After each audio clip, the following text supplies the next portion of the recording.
네, 먼저 오늘은 최근 인기몰이를 하고 있는 영화 한 편을 소개해드리겠습니다. 거친 수사 방식으로 유명한 다혈질 검사는 취조 중이던 피의자가 변사체로 발견이 되면서 꼼짝없이 살인 누명을 쓰고 수감이 됩니다. 그리고 감옥에서 꽃미남 사기꾼을 만나면서 전직 검사는 반격을 준비하게 되는데요. 영화 검사외전은 검사가 사기꾼의 도움을 받아 살인 누명을 벗는다는 내용으로 현재 극장가에서 흥행 질주를 이어가고 있습니다. 그런데 이 영화에 지나치게 몰입한 나머지 영화 속 주인공처럼 따라하다 경찰에 검거된 20대 남성이 있습니다. 경찰에 따르면 이 20대 남성은 지난 9일 오후에 느닷없이 광주의 한 교회에 찾아갔는데요. 때마침 수도 검침을 하기 위해 교회에 온 50대 남성을 보고는 갑자기 흉기와 주먹을 휘둘렀습니다.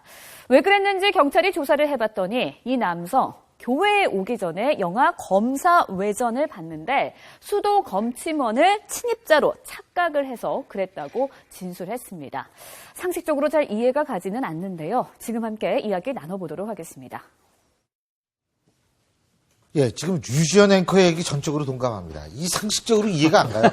저는요, 그 게임하다가 사고 치는 사람들은 우리 심심치 않게 보지 않습니까? 너무 몰두하다. 근데 그런 사람들은 보통 PC방에서 컵라면 먹고 한 3박 4일 잠도 안 자고 하다가 사고 치는 건데 어떻게 영화를 보다가 이럴 수 있어요? 우리 참 백기동 팀장님 나오셨는데 예. 백 팀장님 이거 어떻게 이럴 수 있어요? 예, 이 사람이 대학도 졸업하고 이제 군도 갔다 오고 그랬는데 교회에서 기거를 하는 사람입니다.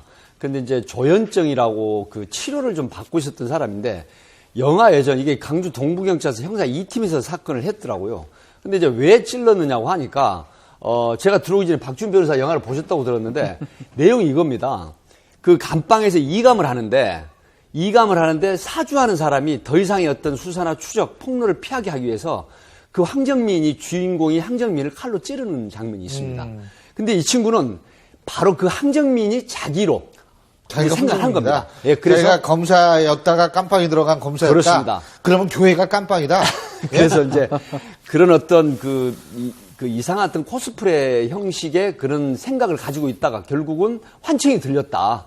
그래서 내가 저 사람을 찌르지 않으면 내가 죽을 것이다라는 그런 생각 때문에 결국은 농기구로 사용한 그 오래된 낫입니다. 이걸로 그 피해자 수도 검침하러 왔다가 큰 봉변을 당한. 근데 다행스럽게 전치 2주라 그러더라고요. 그렇습니다. 그러니까 물론 좀 다치셨지만 아주 중상은 아닌 것 같아요. 아주 기본적인 상해라 보면 되고 막 찰과상 내지 뭐 그런 게 나은 걸로 다행스럽다고 생각이 드는데 이제 정신병력이 있는 건지 아니면 정말로 환청이 들린 건지 아니면 본인이 이제 어떻게 보면 환청이 들려도 그건 병이죠. 예, 본인이 이제 어떤 변명하는 과정에서 영화를 본 거하고 착각해서 범행을 저질렀다 하는지 이런 더 조사가 좀 필요합니다. 그렇지만 이 병력이 있다고 해가지고 범죄가 성립하지 않는 건 아닙니다.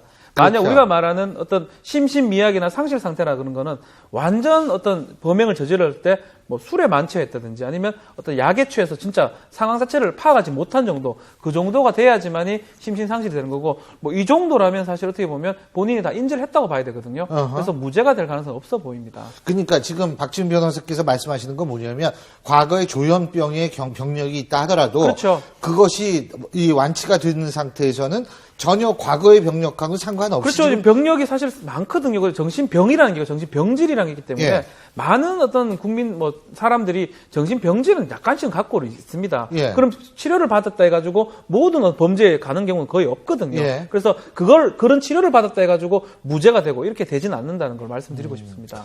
이 사람 스타워즈 봤으면 큰일 날 뻔했어요.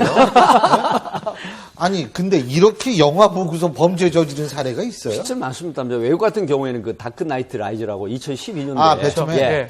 그거를 보다가 이제 총기를 가지고 들어가서 난사를 해서 뭐 7, 8명이 사망하기도 했는데 실제 우리나라 같은 경우에는 이제 조폭 흉내를 내는 경우도 있고요. 그다음에 이제 어떤 그 모방 범죄를 하냐면 절도라든가 강도 행태를 영화에서 보고 그대로 모방을 해가지고 실제 나중에 잡아보면 너 이 방식을 어떻게 하고 이런 방식으로 범죄를 했어라고 하면 무슨 영화를 보고 있는데 그때 떠올라서 그대로 해봤더니 성공을 했습니다라고 하는 경우도 있거든요. 그래요? 네. 그래서 그런 모방 범죄가 사실상 꽤 있습니다.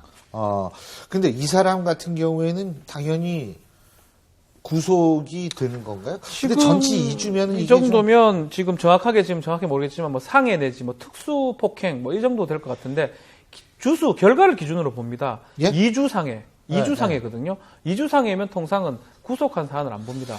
그렇다면 구속하기는 어려운 상황이 아니었나. 지금 피해 정도가 예. 2주라고 했는데 그 해당 팀장하고 통화를 해봤습니다. 그랬는데 그 오래된 낫이었습니다. 농기구로 사용하는 풀베는 낫. 그러니까 무딘 낫이다. 네, 그렇습니다. 이거죠? 이걸로 낫이. 찔렀는데 그 깊이 들어가지도 않고 옷만 찢어지고 약간의 찰가상을 입었는데 그럼에도 불구하고 2주 진단이 났는데 또 피해자가 부모가 이제 같이 교회에서 기거하는 사람인데 아마 그 수도 검침원을 좀 예전부터 수도 검침하니까 알았던가 봐요. 그래서 이런 병력이 있는 사람이기 때문에 고의가 없다. 병 때문이구나라고 해서 바로 합의가 돼가지고 합의서도 제출한 걸로 그렇게 근데 해서 이제 불구속 입건을 했다. 제가 이걸 여쭤본 이유는 왜 그러냐 하면 이렇게 영화를 보고서 진짜 이 가해자의 말을 그대로 믿어봅시다. 그래서 영화를 보고서 내가 진짜 내가 황정민이라고 생각되어서 내가 했다라고 얘기를 하면 사실은 이 사람 영화만 보면 유사범죄가 얼마든지 나올 수 있다는 거예요.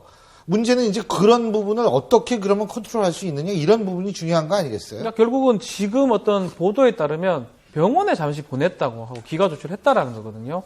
그러니까 똑같이 이 사람 말이 맞다면 저도 뭐 검사 회전을 봤습니다. 황정민 어떻게 보면 배신 당하는 거거든요. 예. 정말 자기 믿던 사람한테 칼이 찔리는 상황이 생기는데 아마 그 장면을 어떻게 보면 착각을 한 게 아닌가 생각이 드는데 다른 유사한 일반 사람 그럼 박 변호사님도 착각했어요? 아닙니다. 영화 보고 착각을 나오는데 갑자기 지나가는 사람한테 이건 아니지 않습니까? 그러니까 이 사람 같은 경우는 그런 어떤 병적 증상이 있었다면 사실 앞으로도 문제가 될 여지가 있기 때문에 다른 조치가 좀 있어야 되지 않나 싶은 전 생각이 듭니다. 그게 좀 걱정이 되는 거죠. 그러니까 뭐냐면 사실은 일반 상식적으로는 도저히 이해할 수 없는 사건이 발생을 했기 때문에 사실 이게 이제 앞으로 어떻게 될 것인가 이런 부분인데 그렇습니다.